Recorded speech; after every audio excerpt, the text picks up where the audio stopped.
Good morning. Good morning.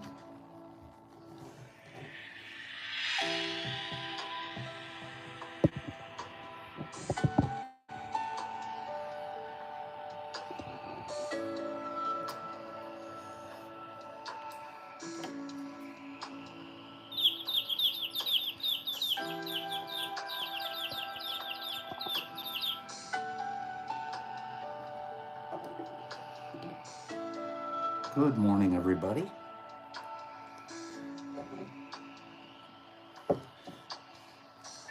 Saul, I'm glad to see Saul.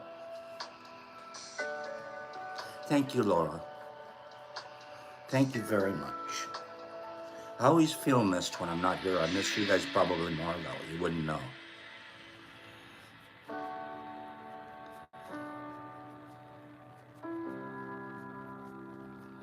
Good morning.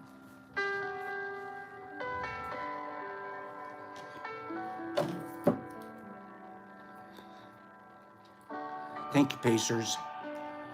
Ditto back. Good morning. Nerdy, I'm on my way up. I think you're smiling, it helps. Larry. Haven't seen Larry in a while. Hi, Larry. Wait a minute. Today's Cleanie's birthday? Cleanie! Happy birthday to the Cleanster. Let's see if we can get Pop Shrooms in here later. Cleanie's birthday's today. I knew they were coming. I knew it was coming.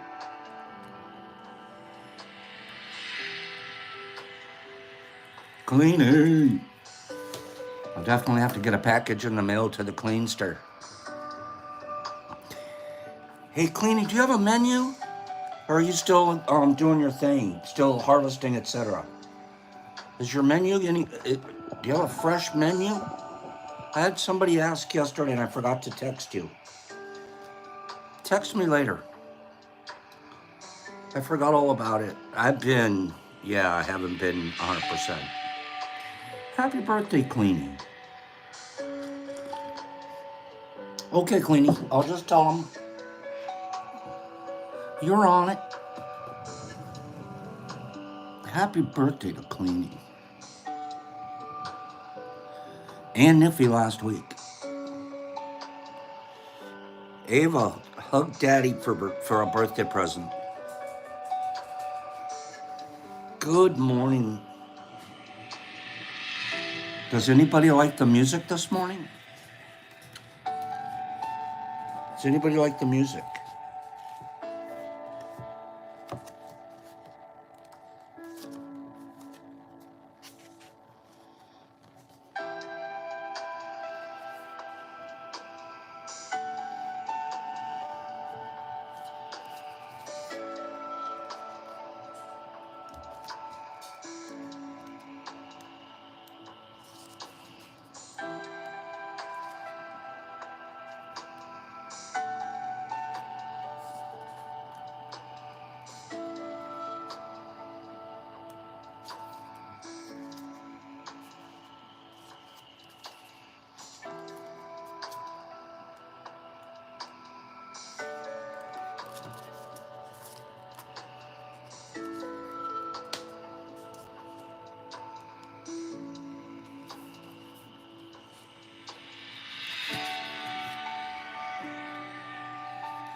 Listen to this weird fact before we get started this morning.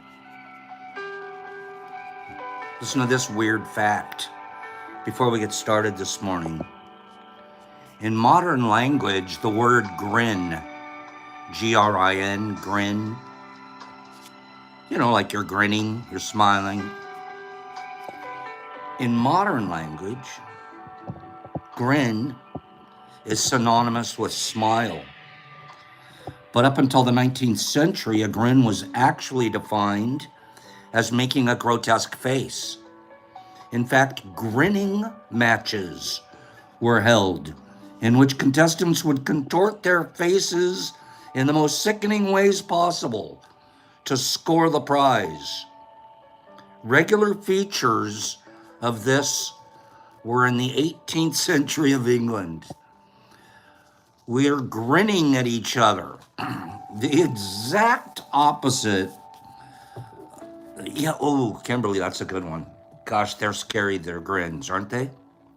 So, that was a little factoid. We're going to do a couple more. Good morning, everybody.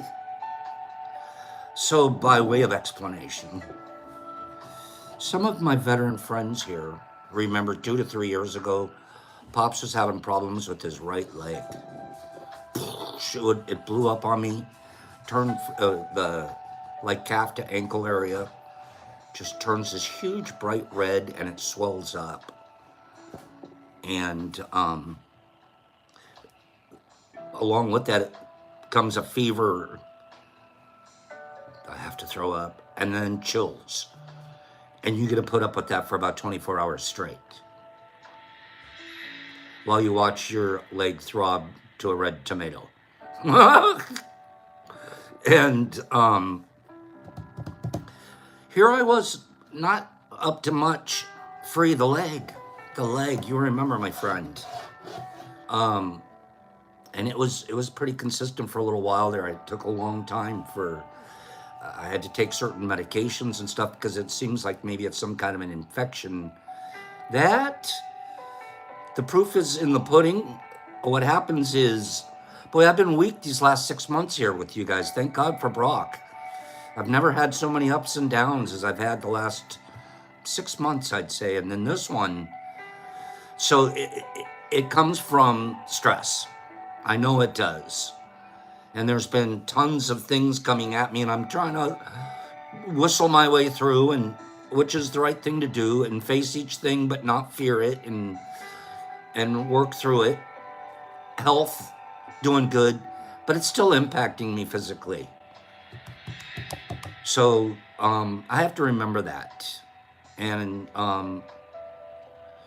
take care of my body a little bit.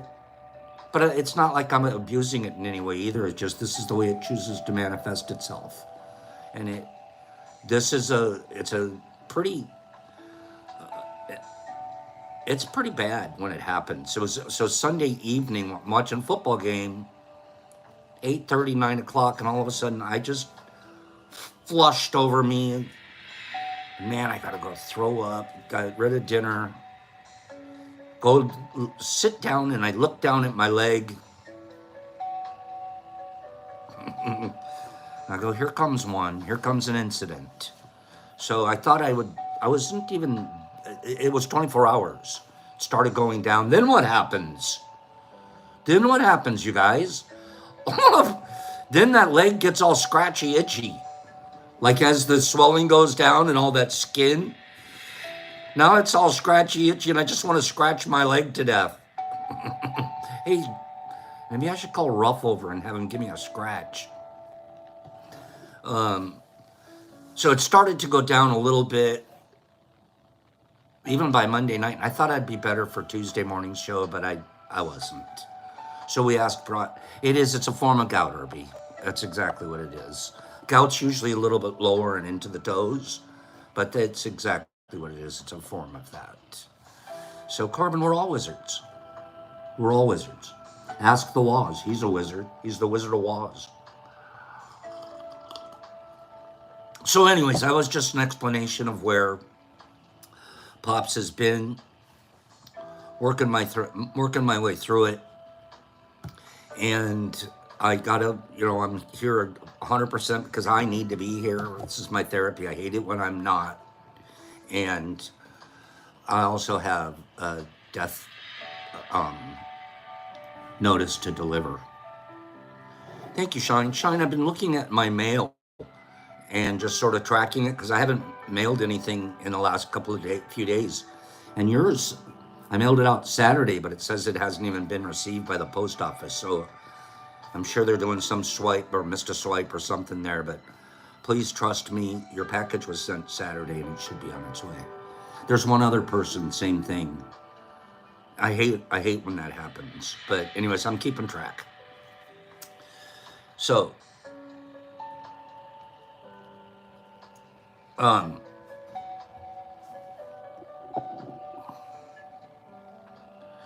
Yeah, Johnsik, I don't eat too bad. As a matter of fact, I've been eating a lot better. No, Kimberly, they swiped left instead of right. That's a really good one. Tukin, I left you a message this morning. We'll work it out.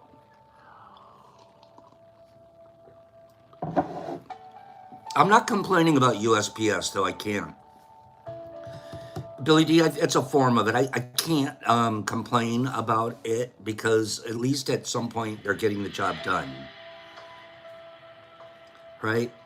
So I'm not, I can't. I have 580 some odd packages have gone out since April that I've tracked, and I've had 3 problems. 3 either somethings out of 580. What is that? That's like way less than 1%. It's not too bad. Let me see if this is gonna work, okay? Satter Wolf received a package after 2 months yesterday. Satter, I told you that one was sitting. I gotta go back and look at mine. Are you kidding me? That finally came to you? Oh, thank goodness. I keep, every once in a while, I scroll down to 8 pages past, I'm looking at it, goes, that thing was sitting at his post office, but nobody wants to go ask for it. It's sitting, it says it's waiting. It's just, it was floating in his, but there's no way in the world we're gonna go, hey, I think I have a package here, you know, and I'm not gonna say, hey, isn't there a package there that you're supposed to send to so-and-so? So I've just been watching it. That's funny. Congratulations, my friend. I'm so, now all of a sudden I feel better. Oh my goodness, that's great news. Satter, that is great news. Good. So that one's, it was my only outstanding, you're my only dangler. You're my only dingle dangle. You were it. You were the only outstanding package out there. You have no idea how happy that makes me, you guys. Well, maybe you could tell. Let me see. I'm not kidding you. I've been watching this one, and because he even wrote to me, and I said, well, you know, I go, if you want me to send you, he goes, well, Pops, let's wait, we'll see. I was like, I don't even remember what was in the package. I don't even remember. Oh, Molly, it sat there for 2 months. I thought for sure the Postmaster General was all over it. I thought the Postmaster General had done a little micro-dosing himself. Yeah, the whole post office is working very efficiently. Testing the shelf life.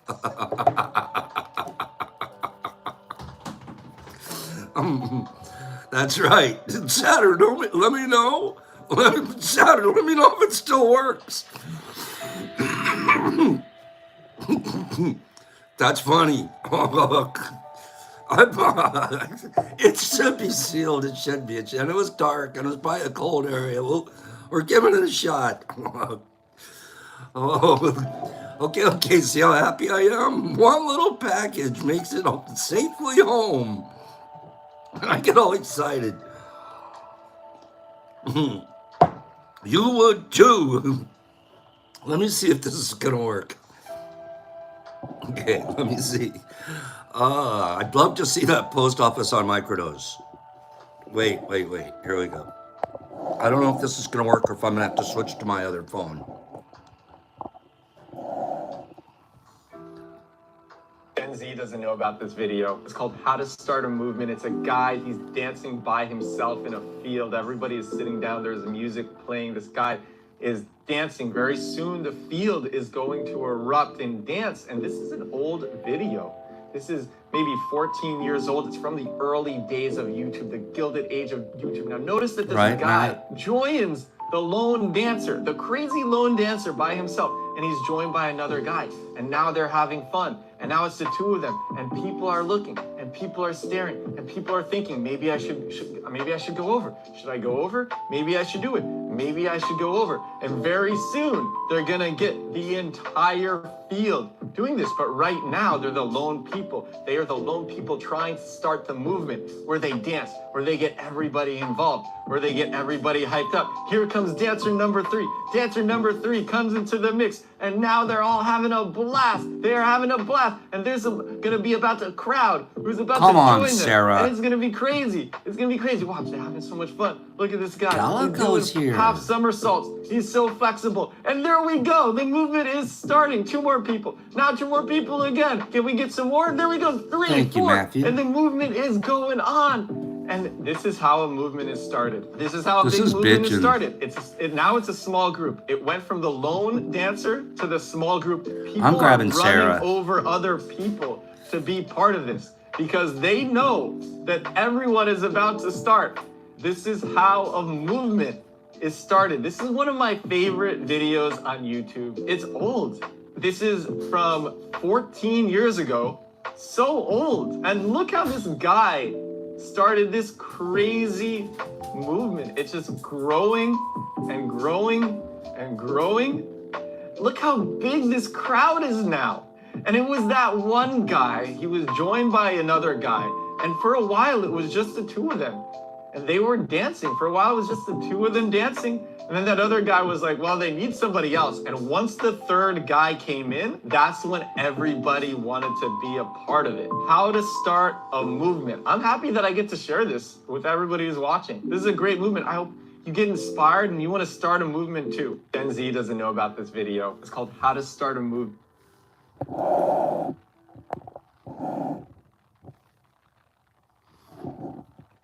You want to start a movement? Be the one. Be committed. That's a beautiful video. It doesn't matter how old it is, even though it's funny to see the only 14 years ago and the styles have changed. But it's better than sitting there just staring off, at a pretty view and stuff. Somebody, one comment here said the first guy's mushrooms kicked in the fastest. That's funny. That's actually very funny. And for a minute there, I thought this was a put on, one of those, what do they call it, where they get all the people together. Flash mob. I thought it was a flash dance thing, but I think this was organically real. It's pretty cool. I thought that was really, really cool, right? Flash dance. I'm going to show you one more. Kim's here. Kim's our professor. Kim would understand this. She even will know all the technical terms and stuff. We're just going to watch it because it's cool, okay? And then later on, if you really want to understand what the heck we just saw, send a DM to Kim. She'll explain everything. She actually really understands the photo stuff. So, you guys ready? The only reason we're watching this, well, maybe there's a secondary reason. Maybe I want Kim to get overwhelmed with questions. So here we go. Right? We got our physics class for today.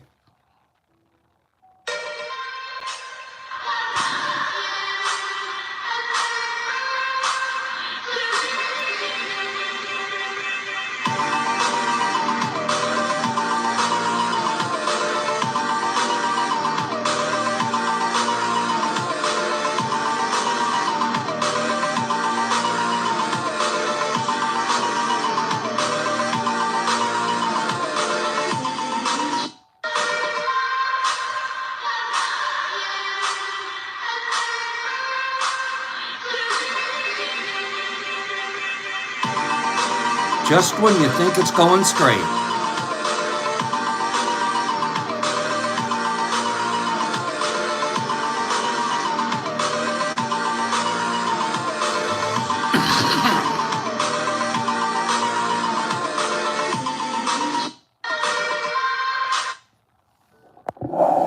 I don't have a clue. It's not my field. I just like cool stuff. Optics. Is that cool or what? Thank you, Satter. You think they're going to get me for that music? Is that a bad music? Maybe I shouldn't have, I didn't even have to play the music on that one. I could have just done our background music.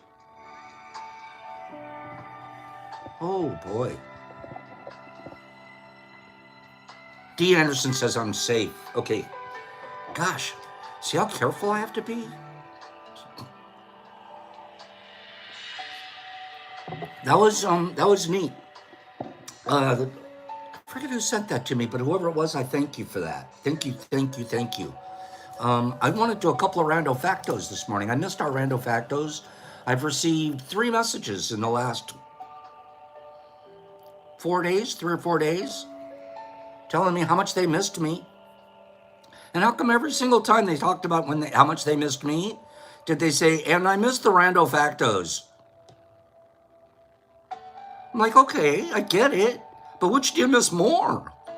Why do they have to be? Sometimes it's rando factos and you, Pops. Why did you put rando facto in front of me? What do you mean? I got a little confused, and for a minute there, I was going to step out of the 4th agreement where I was going to take something personal. And I said, well, maybe. Yeah, I can understand. Yeah, okay, all right. The guy's being impeccable. He's telling me his truth. It's okay. He missed the randos. A little bit of me. Oh, gosh. Well, let's do a couple then. Let's do a couple. What animal? Mostly we like you, Pops. I need to hear that. Hey, what animal eats 1/10 of its body weight every day? That's it. I'm just a big eater guy. Thank you, Queenie. Happy birthday. I'm an eating, what kind? A bear, a cow, an ant. Ooh, is an ant an animal, though? I wouldn't call an ant an animal. Humans. Ooh. So a 200-pound guy's eating 20 pounds of something a day? The story on this one is manatees.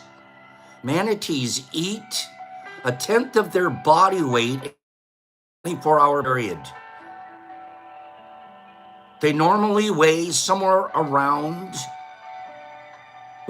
they eat up to 130 pounds a day. A lot of you are getting it close, sea cows and whales and stuff. 130 pounds a day. 130 pounds a day. What's he eating?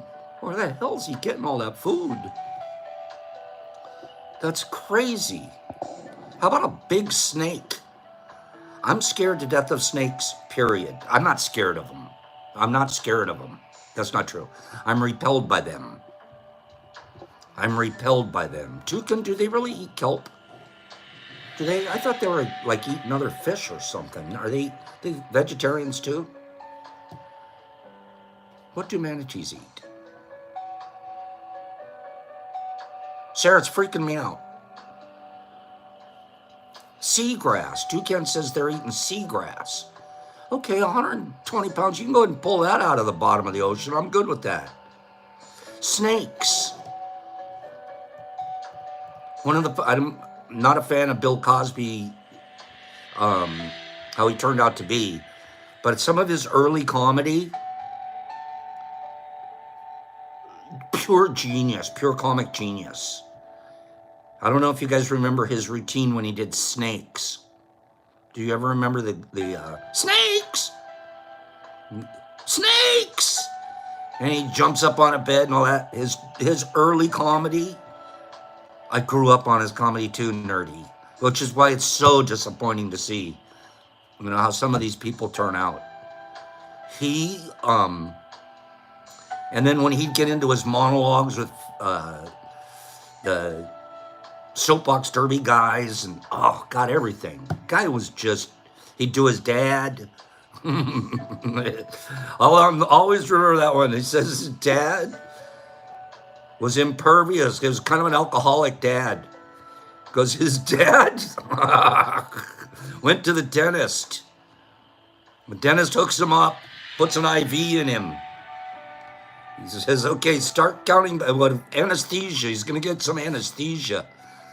I'll tell it all wrong, but I'm going to get it close. Okay, yeah, it's Fat Albert. That's it. So his dad goes to the dentist. He's going to get anesthesia. They're going to put him out. He goes, okay, I'm going to now start counting backwards from 100. His dad's counting 100, 99, 98, 3, 2, 1. What's next?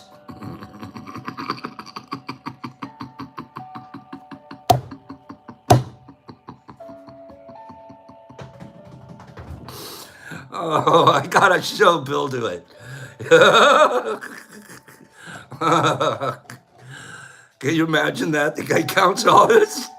3, 2, 1. What's next? How can you count them all? How'd he last? The anesthesia didn't do one thing to him. Anyways, that's Bill.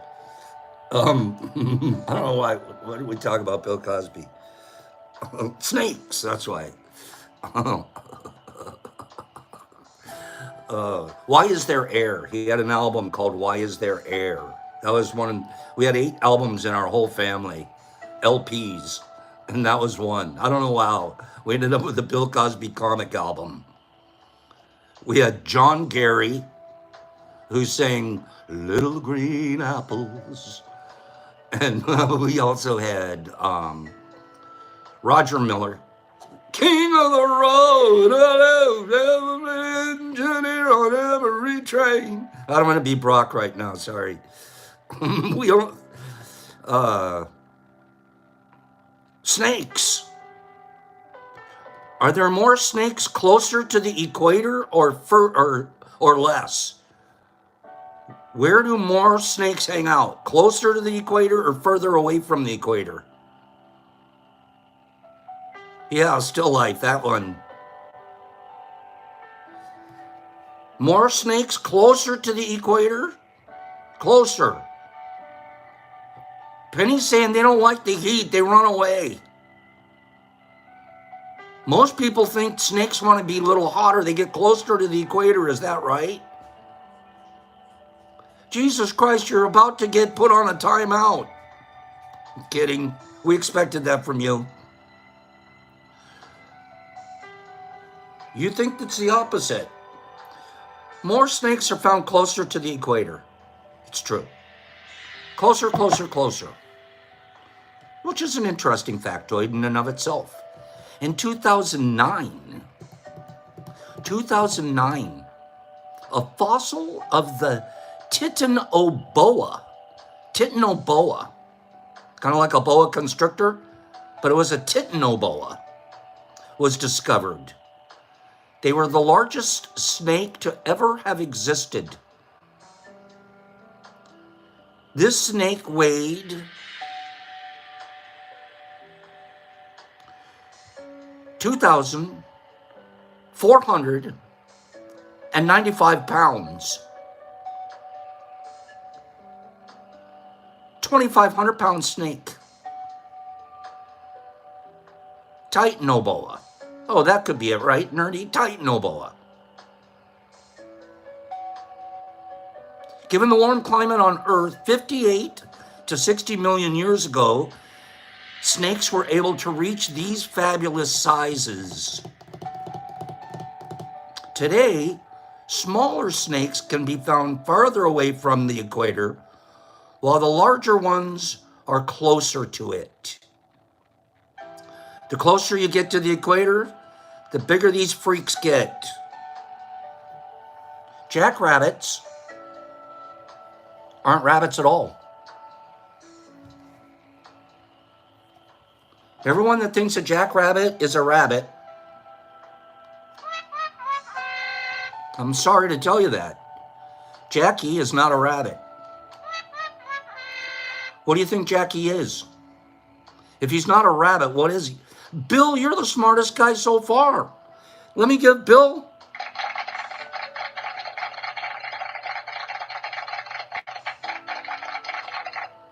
Toucan, you're close if your spelling was better. Jackrabbits are hares. H-A-R-E. What the hell is the difference? What? Is this like the difference between a crocodile and an alligator? What's the difference? What's the difference between a rabbit and a hare? Jackrabbit's not a rabbit, it's a hare. Stop being so technical. Either that or give me, what the, how do I know? What's a jackalope? Is a jackalope a hare or a rabbit? Or is it an antelope?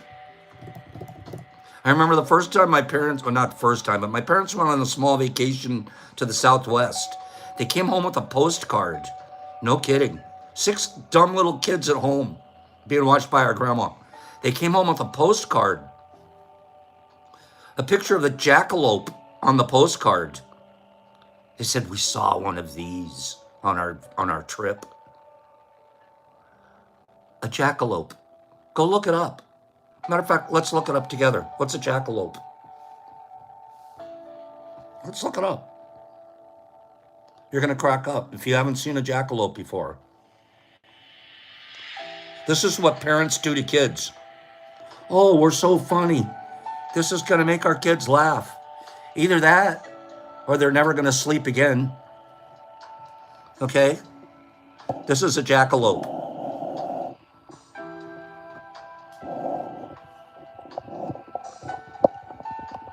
Yeah, we saw one of those, kids.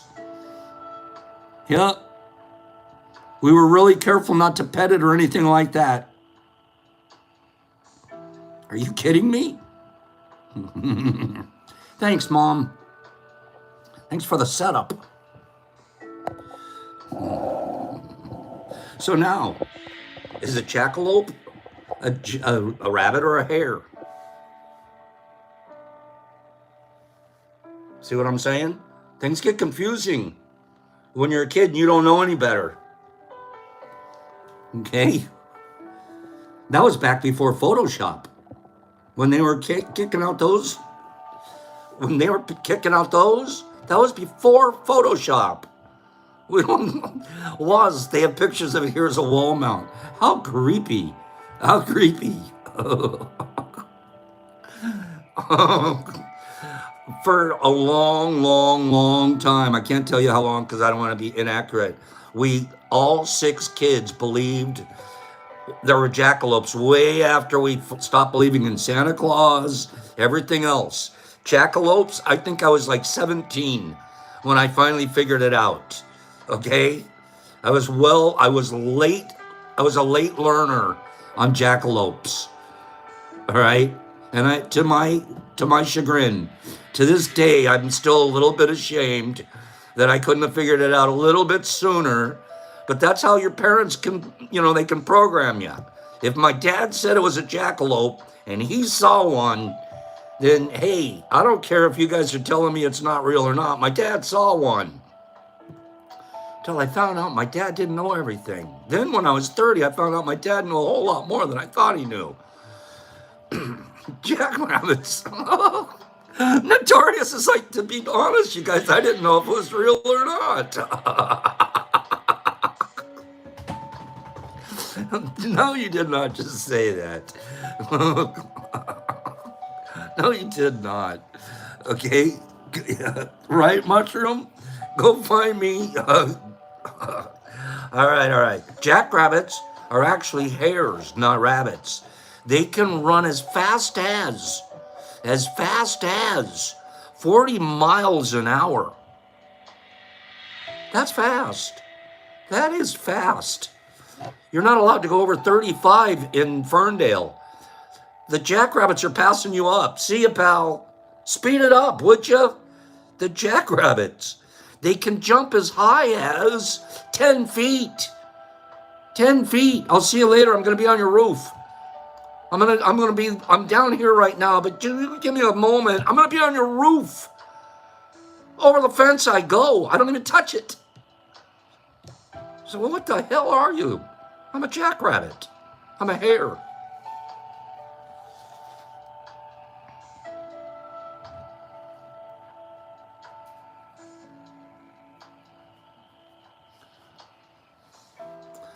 think I need to move to a different topic for a minute. We'll do some more rando factos this week. I got a little carried away. We could have done more. I have a whole list of rando factos. Some really interesting stuff that is going to just going to freak you out, Sarah. Rando facto.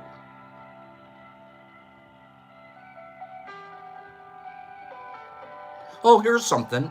Here's a little difference. Wait. Let's finish up a little one. Let me give you one more rando facto about rabbits and hares. Okay? Oh, Vegas, I'm sorry to hear that. When rabbits are born, they're furless, blind, and too weak to move by themselves. They're just little blobs. Hi, I'm a rabbit. I'm weak, furless, I'm blind, and I can't move. Will somebody please move me and feed me? Am I blind? Poor little fellas, right? You think hares are the same way? Wouldn't a hare be born just about the same situation? Oh no. This is one of their differences right here. That's true, Pacers. Rabbits are pretty weak their whole lives. That's very, very true. We have a couple that pop around in our yard here. Cutest little things. But boy, are they scared of the world. Boy, are they afraid of the world. You know, they seem like they live in fear. It's not because I don't know that they experience fear. That's instinct. But their instinct is just like on full alert at all times. It's like, can a rabbit ever relax? When's he ever just get to take a micro break? When rabbits are born, they're furless, blind. Chipmunks live in fear too. I think we see it as fear because that's a human emotion. I just think their instinct is on such high alert. Yeah. And that's a good point. Rabbits can be domesticated, but hares have not been. Interesting. That's interesting. I think that's a true statement. That makes sense. I've never heard of a hare living in someone's house. Okay. So we got these blind, helpless little fellows called rabbits. Hares, on the other hand, are born with lots of hair. They can immediately see, and they're strong enough to start bouncing around right after birth. They're on it. Look, I got my clothes. I can see everywhere I'm going. I can bounce already. Feed me a little, and I'm jumping to the roof. I'm going 40, buddy. Wow. So, hares are a little more out front. Yeah. Okay. I got a lot to learn about the difference between rabbits and hares, but we just learned a couple of randos. Okay. I'm born ready to go.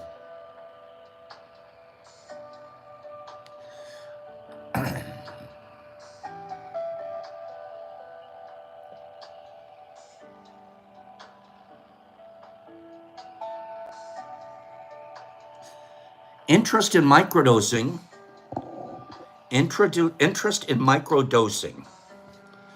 has surged by 1,250% since 2015. Since 2015, interest in microdosing has surged by 1,250%.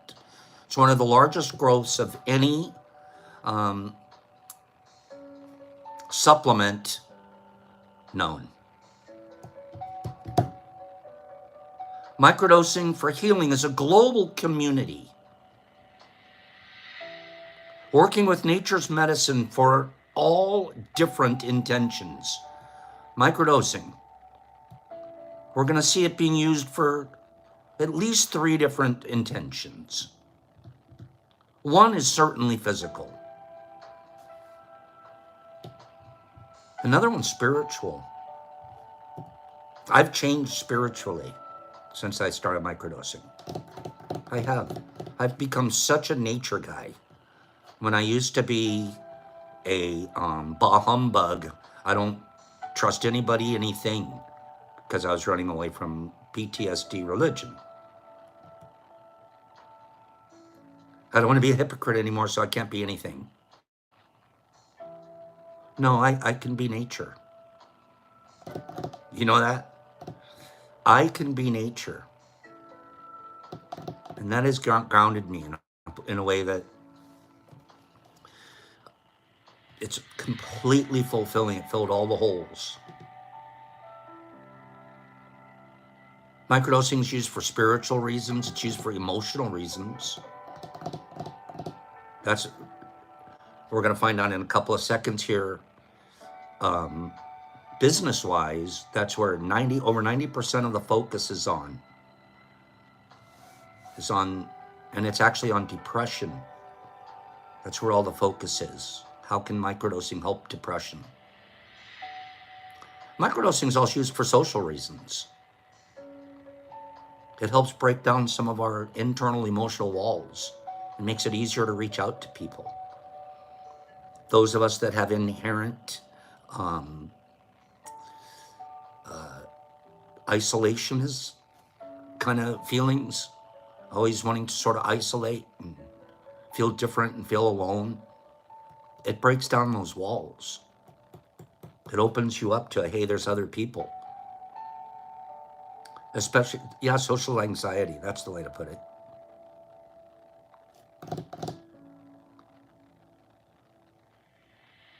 What everything has in common is that you show up, you heal, you grow, and then you inspire another person.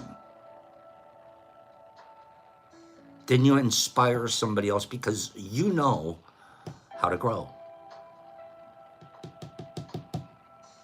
You don't have to invest thousands of dollars. You just have to invest yourself.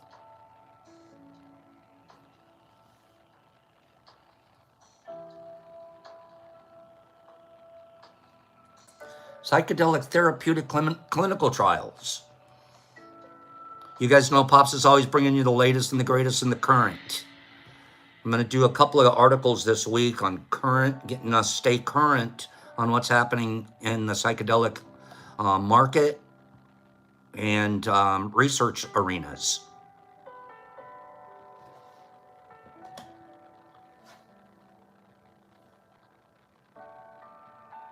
Non-industry sponsors outnumber industry sponsors for psychedelic therapy trials.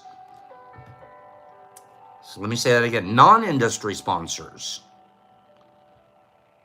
outnumber industry sponsors for psychedelic therapy trials.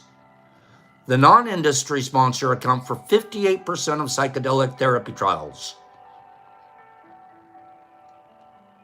Yale University is the leading non-industry sponsor doing psychedelic studies.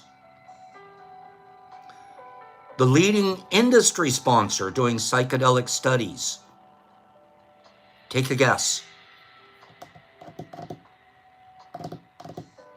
When we say industry, we're talking about a pharmacological company. Johnson & Johnson. Johnson & Johnson is the leading industry sponsor.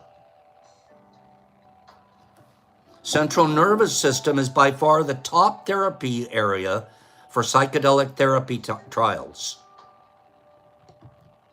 92% of the psychedelic therapy trials ongoing are focused on depression. At the country level, all the countries in the world, what country is number 2 in psychedelic studies? I'll tell you right now, America's number 1. And it isn't even close. Who's number 2? Canada is a great guess. Fantastic guess. It's not correct, but a great guess. Canada is so online. Doctors in Canada can now prescribe psychedelics in certain instances. It's not New Zealand. It's not Germany. Germany's a good guess. You would have almost guessed Sweden too, huh? But no. Who do you think it is? No. Not Mexico. Not Africa. Africa's too big of a country. What country? You're going to kind of go, really? And go, yeah, this country. Isn't this interesting? You guys are dialed in this morning. Okay, the question is, what country in the world has the second most psychedelic researches going on? Trials and research. Nerdies, I got it. Vegas, there you go, girl. China. Really? The Chinese are all over it. They're like, wait a minute. Kind of makes sense, though, because it is really part of their cultural history, too. They've been using mushrooms holistically for centuries and centuries and centuries. Am I right? So it kind of makes sense once you get over your, like, thinking China's nothing but a militaristic situation. 88% of all studies are being held in the United States. Laura, why did I think of that? 88% of all North American studies, seconded by China. I'm sure Canada's very close. They don't tell me here. Phase 2 trials of psychedelic therapies are outnumbering all other phases. We're now in phase 2 in more trials than we are in phase 1 globally. That's pretty good. Sounds like progress.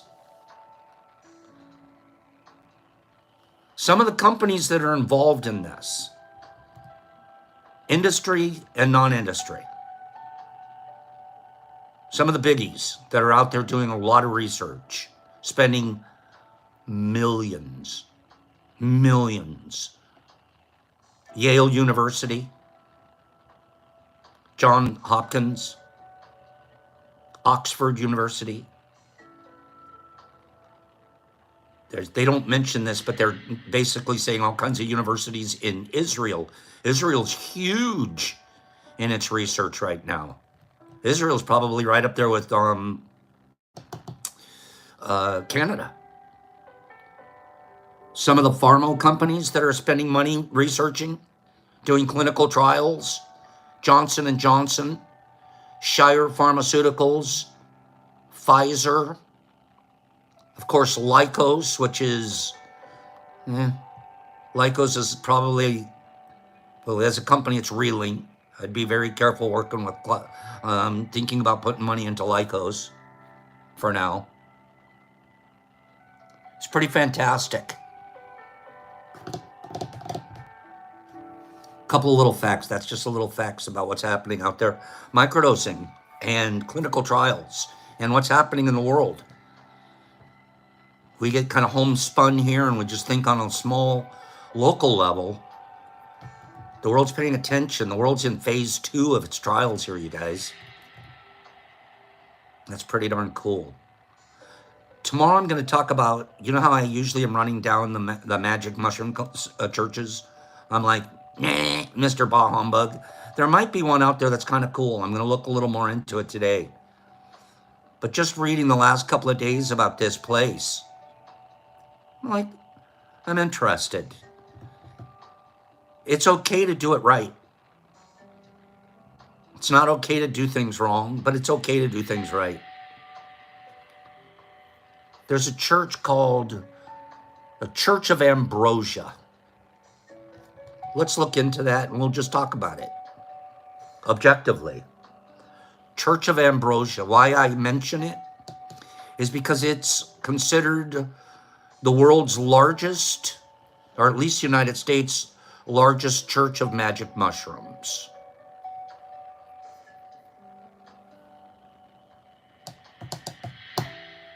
It identifies itself as an interfaith religious organization that celebrates psychedelic mushrooms as a magic, as a sacrament to connect people with their soul, to help them understand why they're here and what they're supposed to do. It's kind of neat. This is one of the walls inside the church. It happened, this grew up organically in San Francisco. I need to look a little more into it before I give any more of opinions. But I don't think, just because I'm negative about some churches doesn't mean they're all out there doing things that are harmful. It's what's important is that a church sees itself as a hospital. That's all I can think. That's my opinion. Churches should be a hospital. And then at that hospital will be both patients and nurses and physicians. And nurses and physicians can be patients at the same time. The one thing that sort of gives me a little bit of a weirdo about this, I don't know that I would need, if I'm running the church, 2 hawks. If you're in charge of your church, you're the big shot. Everyone wants you to be at the church, and please talk to us on Sundays and hand out the sacraments. Do you have to show up like this? I'm just asking.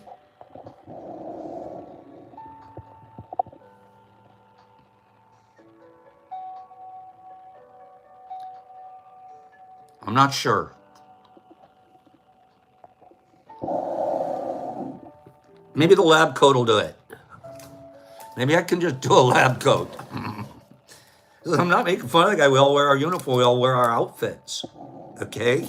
You got to have the church swag.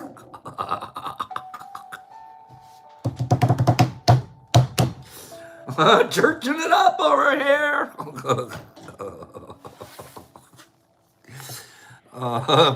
Jesus Christ, yours were trying to clean your feet, if I remember correctly. Yeah, Herbie, if I was doing the church guy out there, I think I'd just come out in my lab coat. Like I had just come out of an experiment or something. Maybe not. Maybe I'd just wear regular clothes. One of my mushroom shirts. I don't know how would a priest, how's a mushroom priest supposed to dress? You're supposed to wear a mushroom outfit? When you're the priest. How about just a regular old suit? Derek Anderson's, get that the dyed lab coat on. We got to think about that, you guys. If I'm going to be like, we don't have to think about that at all. It looks ridiculous. Okay? Right, JW? I don't want to wear that outfit. Now, if Woz could loan me his green Wizard of Woz suit. Woz, can I borrow your green Wizard of Woz suit and maybe that the shower curtain, the green shower curtain? We'll hang that in the background. We'll put up the green shower curtain in the background, and I'll just wear your outfit. Being impeccable with your word. Page 32, the 4 agreements. Thank you, Ozzy. I'll be by to get it. Please have it steamed. Page 32 of the very top, the 4 agreements. Being impeccable with your word is not... Oh, by the way, Saturday. I feel like we'll confirm this on Friday, but I'm preparing myself mentally and with my schedule for Saturday to host a program here. Kind of, I'm trying to make up for yesterday, and I don't want to, I miss you guys. Saturday, I'm thinking to do a book reading, the 4 agreements, and we're just going to spend 45 minutes to an hour together and just do the book. Just focus on the book. Get ourselves some more information, and then during the week, we can goof a little bit like we do and still get fed, but probably going to try to do a reading on Saturday. I'll let you know by Friday how I'm feeling about that, but it's what I'm planning right now. So we'll just get some progress done in the book and even have a little bit of back and forth between ourselves, focused on being impeccable. Okay? Being impeccable with your word is not using the word against yourself. Against yourself first. If I see you in the street and I call you stupid, it seems like I'm using the word against you, but I'm really using the word against myself. I'm the one that's going to hurt from that. First of all, it emanated from me. First of all, I had a little evil garden that sprouted that word. Just knowing that hurts. Calling someone stupid. And that's just a basic insult. Insults in any form. I'm not going to be political. I'm not. Boy, we could talk politics here all day. But the words that come out of our mouth are so goddamn powerful. And then we make stories up and we can burn entire communities down. Shut them down. From the power of our nasty words. Just a couple sentences. And children don't know if they're going to be bombed at school or not. Now, if we don't have the perfect example of how negative words impact society distinctly and quickly. I watched this poor Haitian lady on TV. She didn't mean to bring this up at all, but came up in the conversation. She's the youth teacher at her local church. And all the kids at the church are her last name was Philemon. Mrs. Philemon, are we really eating dogs? Mrs. Philemon, are they going to come and take us away? These are children who have real fears, who will have this incident in their lives. Even the adults who are being impacted by it, financially, etc. Move on. We'll get past that. What are we doing? With the rest, it's so goddamn irresponsible to use our words and not afterwards realize it. And it would be so simple for one person to turn around and say, God, I really blew it. I am so sorry I hurt you. And mean it. Could you imagine the world would stop spinning if one person could turn around and look at the camera, go to the country, go to that village, go to that community and say, I didn't mean this. I really didn't. I didn't know that it would blow up like this. I was just grandstanding. I was just a little out of control. We can do that, though. If you're going to grandstand a little, fix it quick, baby. We have no idea the power of our words. And this was a simple little lady put a post on something and she admitted immediately, oh, I didn't mean it. She's apologized upside down and backwards. The power of our words. If we can't use our words to say something good and positive, don't use the word because it is powerful. You don't know the power. If you knew the power, you'd use it on yourself.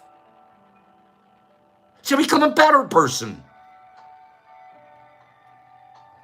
When you call somebody stupid, when you call them dumb, when you call them ugly, when you call them less than you, when you call them anything other than wonderful or good,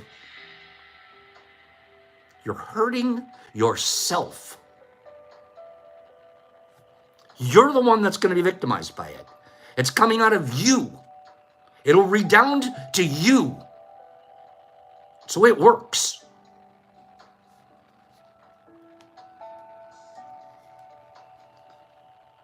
You're going to end up hating that person. The person that called you stupid, you're going to hate me for this. You're going to be hating me. That's not good for me. Therefore, if I get angry with my word and I send all that emotional poison to you, I'm actually using it against myself. That's exactly what they're doing. When people do that, They're using it against themselves. The person that's really looking like, at the end of the day, did you really do that? Did you really mean to blow up a community?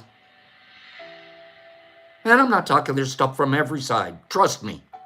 Trust me, I'm taking no sides. I'm using an example of the power of our words. And if they get behind that concept, I'm not taking a side. I'm saying the power of our words. You know how powerful it would be to take that back? You know how powerful it would be? Just as powerful to stand up and say, I was wrong. Same mouth. Same mouth. And you could bring healing to the situation. All of a sudden the schools could open. The National Guard could go home.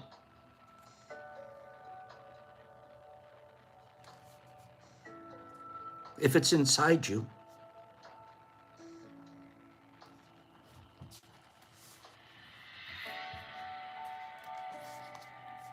Using the word against themselves. If I love myself, I'll express that love in my interactions with you. If I love myself, I'll express that love in my interactions with the things that I say out loud on YouTube stages, let alone national stages, international stages.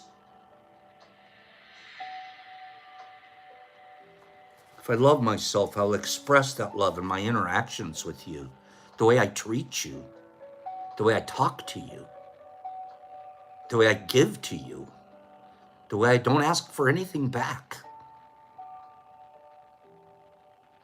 And then I'm being impeccable with my word.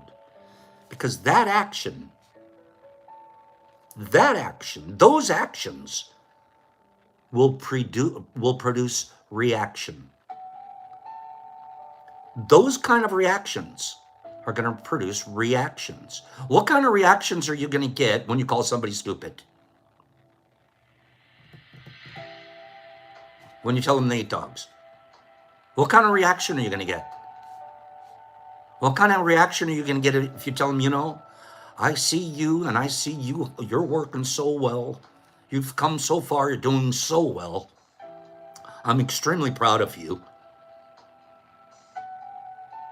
Which one's getting a reaction? Well, they both are. Right? They both are. You're birthing the reaction with your words. You're birthing the reaction with your words. You think they're not very powerful? Not only do they express you, but they birth how you're going to be treated. It's really hard to stand there and yell at somebody that's saying peace. Love you, man. And you're just, I don't have anything to say to that except, I can see you're hurting. I wish I could help you. Just be impeccable with your words. Guy starts to calm down a little bit. Next thing you know, he tells you what his real problem is. Maybe you can get to work. Your words birth reactions.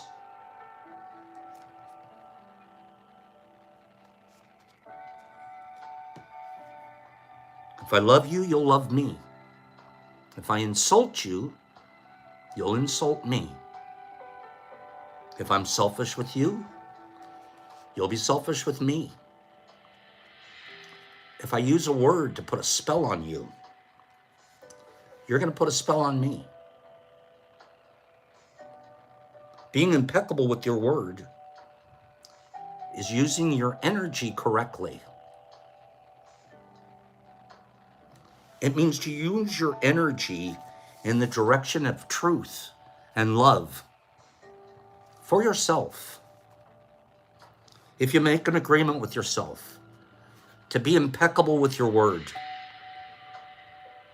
just that intention alone, just making that agreement, it'll work even better if you say it out loud, because you hear it and you believe it. Neural programming. But if you make the intention of being impeccable, just saying, I need to do that. I need to be impeccable with my word. The truth will already start manifesting through you. You're going to already start seeing clearer the difference between the truth and the lie that you're about to say.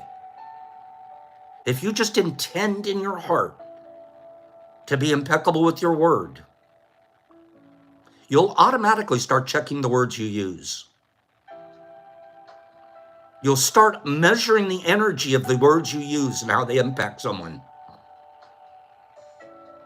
See, is this word going to hurt before I even say it?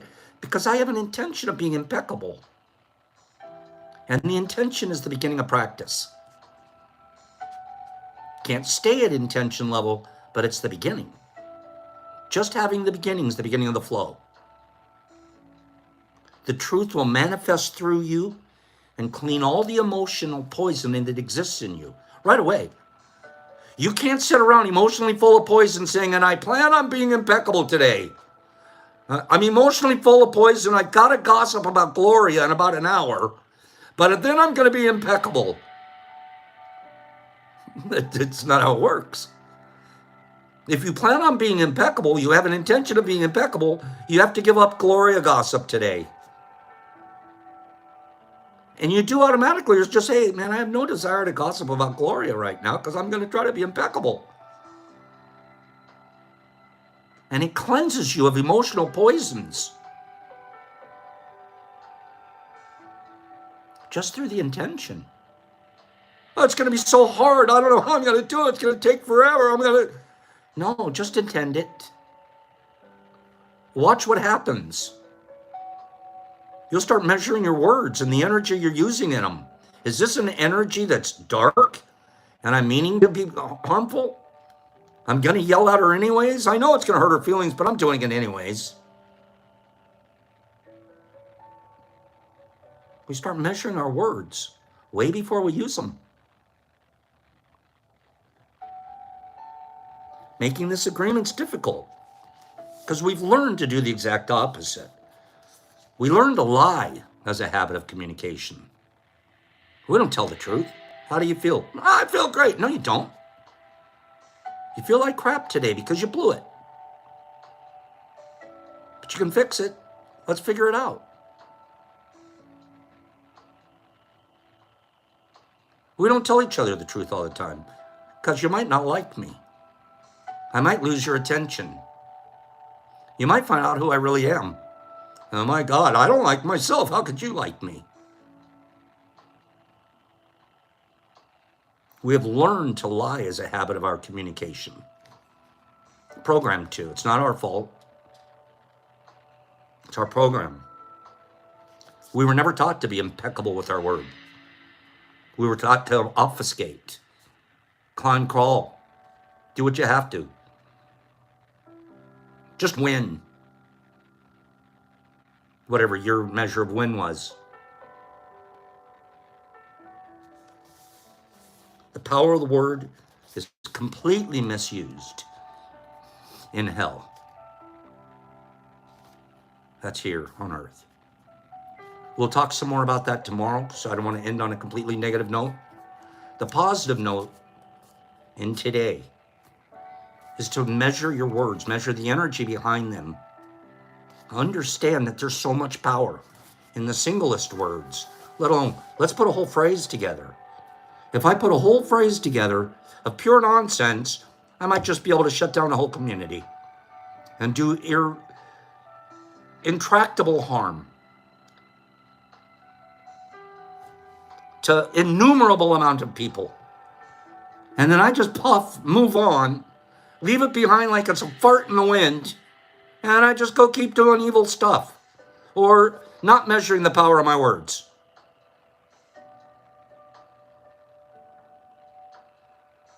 Please check that. Please don't allow us to get away with it. Please don't be a participator. Please have the intention of being impeccable with your word. If you start there today, you're well on your way. You're going to measure. Is this a really sweet thing that I'm throwing? Or is this something that's just going to cause harm and damage of some form? I don't even know, because I don't know the power of my words.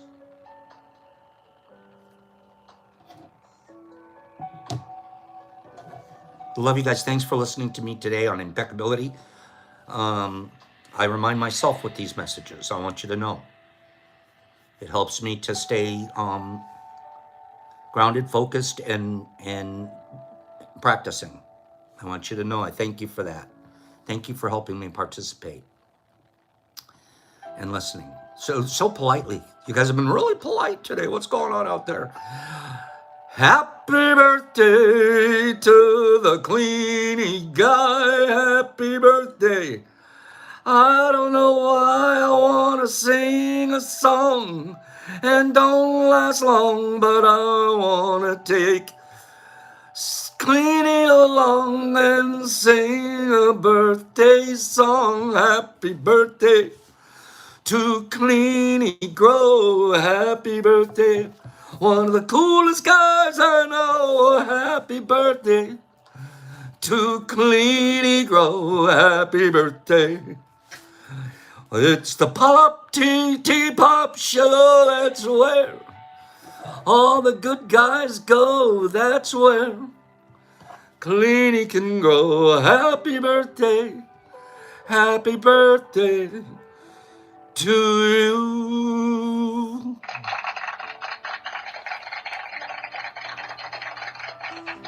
I love you, Cleany. I love the family over there. Good kids. Happy birthday, Cleany. Happy birthday last week to the pretty Niffy. And I love you guys. Cleany, I'll send something. Be checking your mail. Pops, peace. Give each other kindness. Spread kindness in your family today. Be the international kindness ambassador to your own family. Like, go gushing kindness around on everybody, and then I'm go, what happened? And then they'll all look at each other and go, oh, I know, it just happened. He just got off the Tea with Pops show. He's overflowing. Okay, go do it. All right, have a good day. Go overflow. Herbie and Cleany, you're welcome, Cleans. And Vegas, love you. Thank you. Saturn, so glad it got there. Beige, Green Tables, started your new job. Good job, Cleany. Good luck out there. You're going to do great. Tiffany, you're such a good guy. I would hire you in a minute. Tiffany, Herbs, thank you. Cleany Grow, Melody Dawn, Billy D, and JW Owen. It's your 25th anniversary. Happy anniversary. Happy anniversary. Happy anniversary. Happy anniversary. Happy anniversary. Satter Wolf, Sandman, love ya. Glad you're here. Derek Anderson, Catzilla, Laura, have a divine day. Sarah, that's outstanding. Herbie, Jacob, Pacers, Cleany, Mr. Marmars, Mushroom Farmers Guild, Tiffany, missed you too. Mellow, Derek Anderson, Deborah, you're a pearl. Melody Dawn, peace everywhere, please. Peace everywhere with everybody, please. Jesus Christ, Jolie, hi Jolie. Nifra Mama, have a beautiful day. Sharon Cleany, Jesus Christ, Mike Barabal, Jason, there you are. Sandy, giving them away. I'll talk about that tomorrow. 5280 all day. Wazzy, green suit, please. Mike Barabal, Juan Tiller, Joe Dees, Jesus Christ. Skipping, Trippin' Dale. Cleany, Herbie, Mr. Phillips, hi, Mr. Molly, nice to see you. Tiffany, Joe D, CCS, KO, Mastiff, thanks for being here. Mike, Joe D's, thank you, see you. Pops, peace. Be intending to be impeccable, and it's already going. See you tomorrow.